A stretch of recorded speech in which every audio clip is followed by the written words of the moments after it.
నమస్తే, welcome to QTV video. పేదరికం చదువుకి అడ్డం అని చాలామంది అనుకుంటారు, కానీ మనకి సాధించాలి అనే సంకల్పం తోడైతే పేదరికం అనేది పెద్ద అర్థం కాదు అని చాలామంది ప్రూవ్ చేస్తున్నారు. అయితే ఇప్పుడు అలాంటి ఒక యంగ్ పర్సన్ మీకు నేను పరిచయం చేయబోతున్నాను. సో రీసెంట్గా జరిగినటువంటి సివిల్ సర్వీసెస్ యూపీఎస్సీ ఎగ్జామ్స్లో 436 ర్యాంకును సాధించి శ్రీకాకుళం జిల్లా జీసిగడం మండలం నడిమివలస విలేజ్ నుంచి వెళ్ళి అసలు ఎలాంటి కోచింగ్ తీసుకోకుండా 436 ర్యాంక్ సాధించారంటే అది మామూలు మాట కాదా. సో అట్లాంటి వ్యక్తిని ఈరోజు నేను పరిచయం చేయబోతున్నాను. ఆయనే రాము గారు ఈరోజు మనతో పాటు ఉన్నారు. సో ఒకసారి ఆయన సక్సెస్ వెనక ఉండేటటువంటి ఒక చిన్న కథను తెలుసుకుందాం. సార్ నమస్తే, first of all congratulations sir. Thank you ma'am, thank you very much. Sir చెప్పండి, అసలు మీరు అచీవ్ చేసింది చాలా పెద్దది. బికాజ్ ఎట్లాంటి కోచింగ్స్ లేకుండా 436 ర్యాంక్ అంటే అది మామూలు విషయం కాదు. ఇంత మారుమూల పల్లెటూరు నుంచి వెళ్ళి ఈ అచీవ్ చేయడానికి ఎంత కష్టపడ్డారు? ఫస్ట్ ఆఫ్ ఆల్ అందరికీ థ్యాంక్ యూ అండి. ఈరోజు నాకు ఈ ర్యాంక్ రావడం అనేది ఆల్ ఇండియా లెవెల్లో చాలా ఆనందంగా ఉంది. దీనికోసమని నేను గత 5 సంవత్సరాలుగా ఎంతో నా వంతు నేను ప్రయత్నం చేస్తూ ఉన్నాను. ఇందులో 3 సార్లు విఫలమైనా కానీ 4వ ప్రయత్నంలో నేను దీన్ని సాధించడం నాకు ఎంతో ఆనందంగా ఉంది.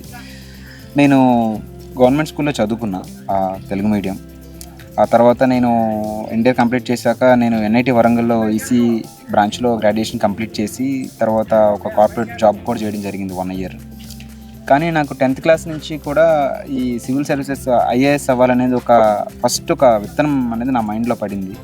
కానీ అది ఎప్పుడు నేను దాని గురించి నాకు తెలియదు, ఎందుకంటే మనకు అంత అవగాహన లేదు కాబట్టి. నాకు ఎన్ఐటి వరంగల్లో జరిగిన బెస్ట్ థింగ్ ఏంటంటే I got the complete exposure there, where అందరూ అంటే యావత్ భారతదేశం నుంచి వచ్చిన ప్రతి విద్యార్థులు అందులో ఉంటారు కాబట్టి అక్కడ నాకు ఒక ఫీలింగ్ మొదలైంది, బ్రాడ్ పర్స్పెక్టివ్స్ మొదలయ్యాయి. అప్పుడు అనిపించింది ఐఏఎస్ఏ నేను అవ్వాలని. ఐఏఎస్, ఐపీఎస్ ఇలాంటి సివిల్ సర్వీసెస్కే మనకి మంచిగా అవకాశం ఉంటుంది ప్రజలకు సేవ చేయడానికి అని. అప్పటి నుంచి నేను ఫిక్స్ అయిన తర్వాత నేను జాబ్ చేసిన తర్వాత నాకు అప్పుడు ఇంకా అర్థమైపోయింది, corporate job is not my thing. అంటే ఇది కాదు మనం చేయాల్సింది, we need to give something back to society. మనకి ఎంతో అందించిన ఈ సమాజానికి మనం ఏదో చేయాలి అనే దానికి ఎక్కడ అవకాశం ఉంటుందని చూస్తే సివిల్ సర్వీసెస్లో కనిపించింది.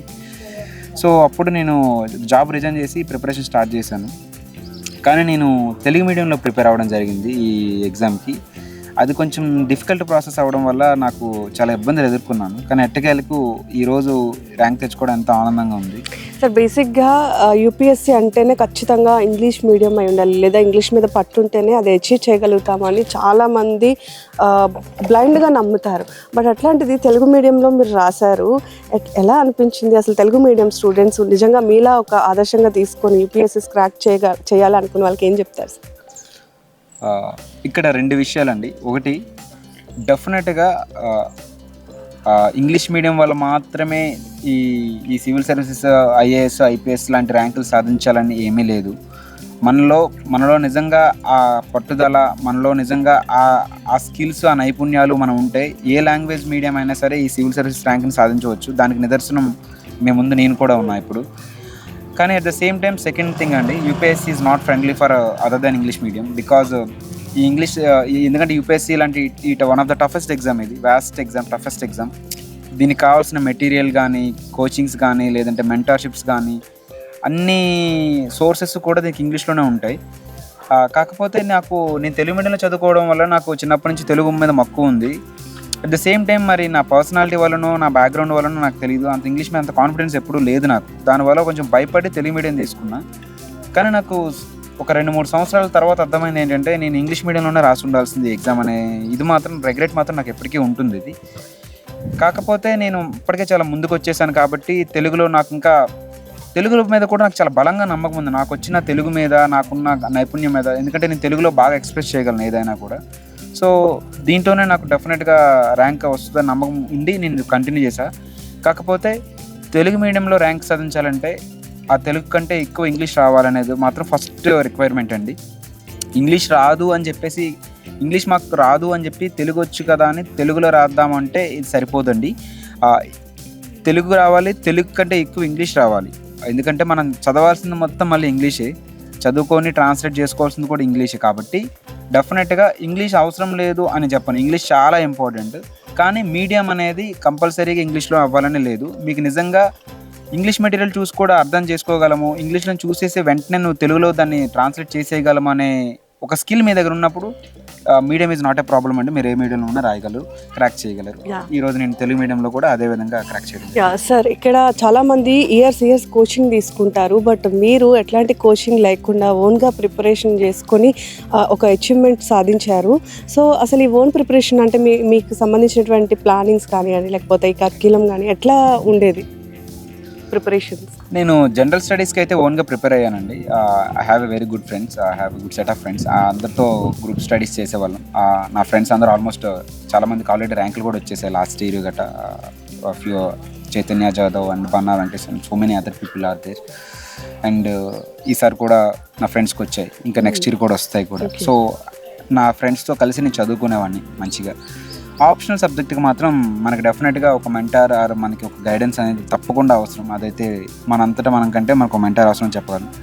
నాకు మా గురువు గారు పాతూరి నాగరాజ్ సార్ దగ్గర నేను తెలుగు సాహిత్యం నేర్చుకోవడం జరిగింది. అలాగే ఇంకొక సారు శ్రీనివాస్ ఐపీఎస్, ప్రజెంట్ అతను ఒడిశా క్యాడర్లో పనిచేస్తున్నారు.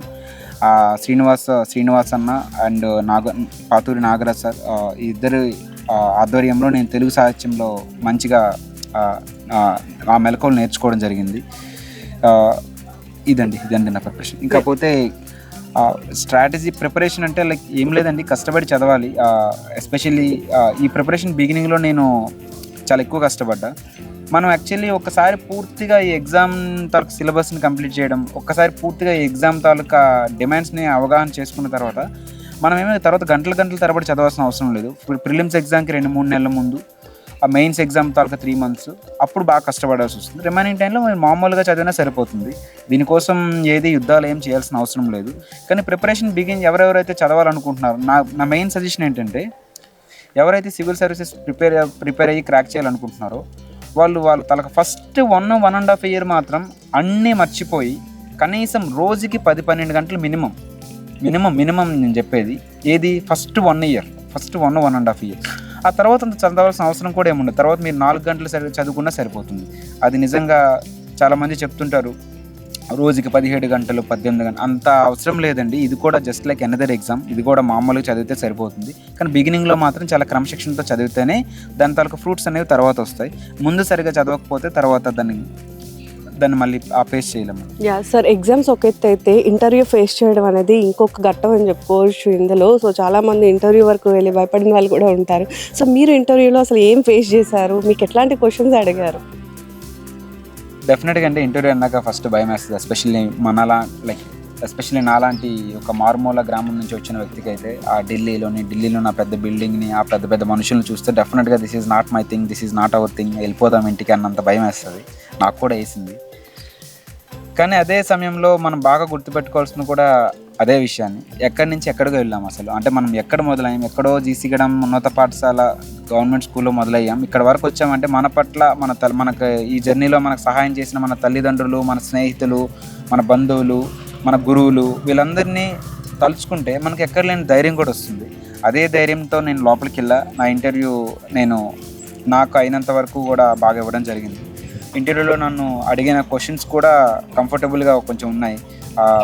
ఫర్ ఎగ్జాంపుల్, నాకు మహాభారతం అంటే ఎక్కువ ఇంట్రెస్ట్ అని చెప్పా. సో మహాభారతం మీదే నాకు ఒక 6-7 క్వశ్చన్స్ పడ్డాయి.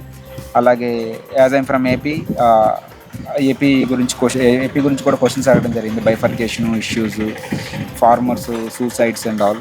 ఇంకా as I'm from technical background, electronics and communications, cyber security, cyber threat, దాన్ని ఎలా మనం కౌంటర్ చేయాలి, ఇలాంటి క్వశ్చన్స్ కూడా అడగడం జరిగింది. యాజ్ అ పార్ట్ ఆఫ్ అడ్మినిస్ట్రేషన్గా డిస్ట్రిక్ట్ అడ్మినిస్ట్రేషన్ గురించి, అందులో ఉన్న ప్రాబ్లమ్స్ గురించి కూడా అడగడం జరిగింది. ఇంక ఇది కాకుండా కొన్ని నా తెలుగు సాహిత్యం కాబట్టి కొంచెం బుక్స్ గురించి అడగడం జరిగింది. అలాగే నేను హైదరాబాద్లో ఉండి ప్రిపేర్ అవుతున్నా కాబట్టి they asked me about what is famous in Hyderabad, where I said Hyderabad biryani.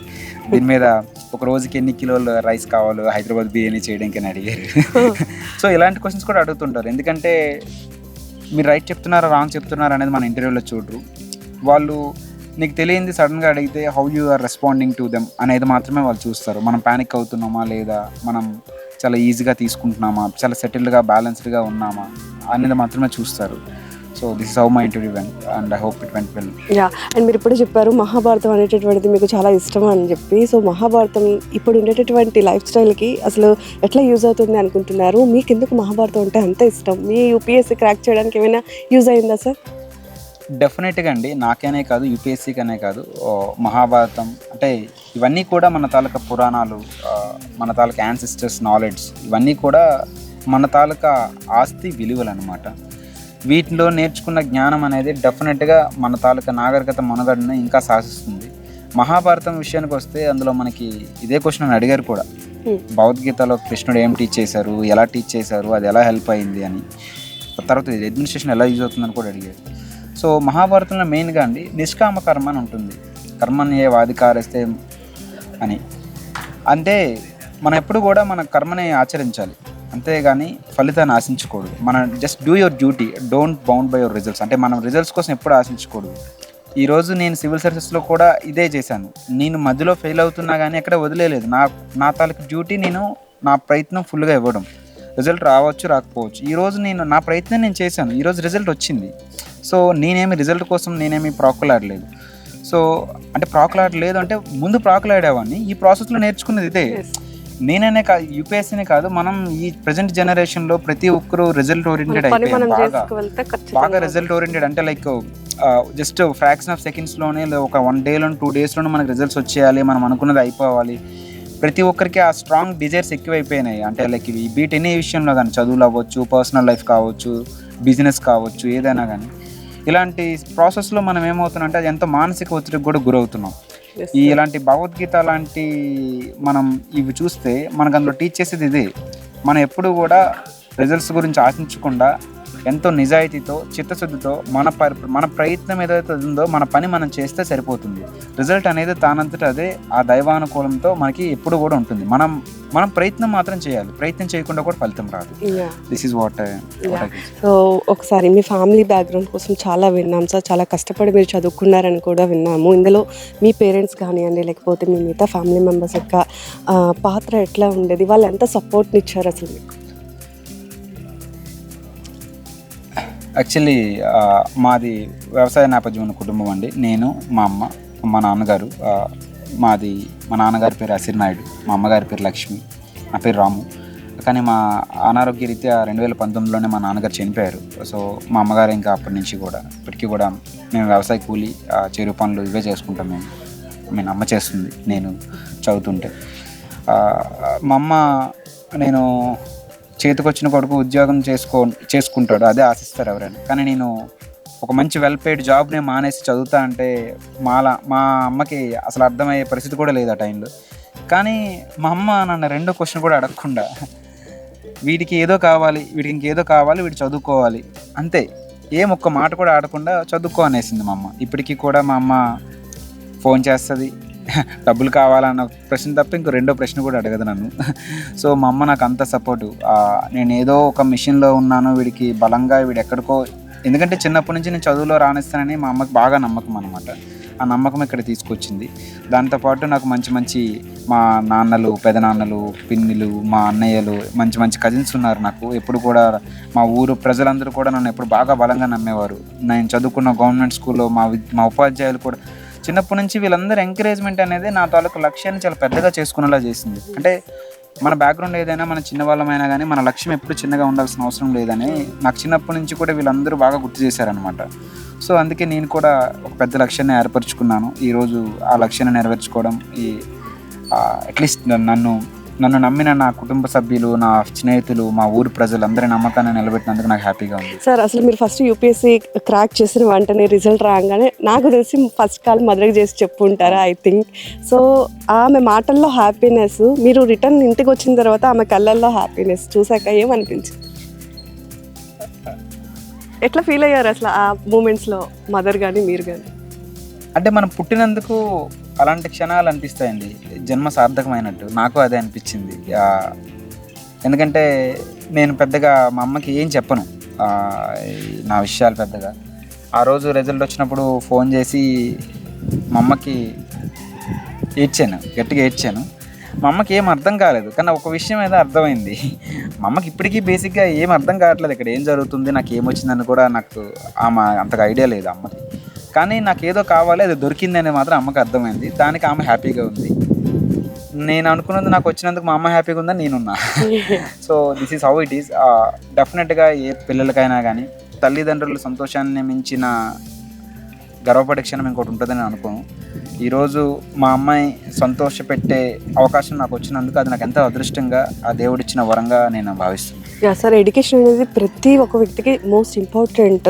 కానీ చాలామంది ఏంటంటే బతకడం వస్తే చాలు, చదువు లేకపోయినా బతికేయచ్చు అనుకుంటారు. కానీ మనం చదివే చదువు లేదా మనం ఉన్న పొజిషన్ బట్టి సొసైటీ మనకు ఒక గుర్తింపు, గౌరవాన్ని ఇస్తుంది.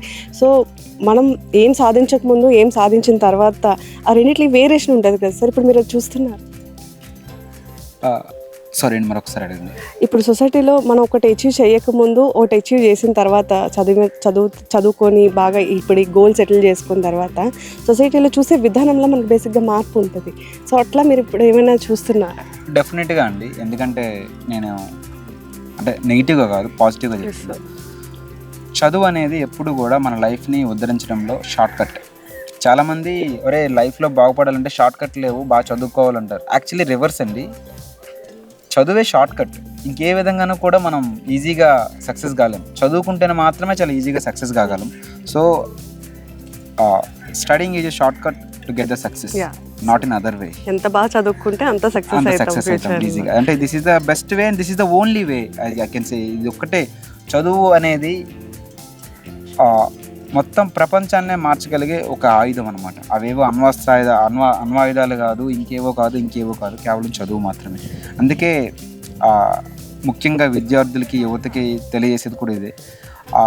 మనం ఎప్పుడైతే నిజాయితీగా చదువులో రాణిస్తామో డెఫినెట్గా మనల్ని చూసి మన ఇంట్లో వాళ్ళు, మన ఊరు, మన గ్రామం, మన రాష్ట్రం, మన దేశం, మనందరి తాలూకా అభివృద్ధిలో మన తాలూకా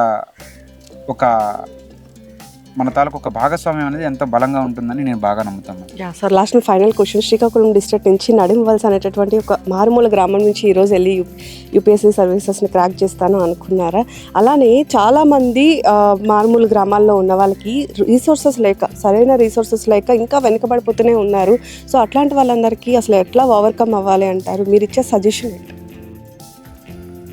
యాక్చువల్లీ ఇది ఒక ప్రాబ్లం ఉందండి. నేను ముందు నుంచే కూడా ఎందుకంటే నేను గవర్నమెంట్ స్కూల్ నుంచి వచ్చాను కాబట్టి నాకు అసలు యాక్చువల్లీ ఈ గ్యాప్ ఇంకా బాగా తెలుసు అనమాట.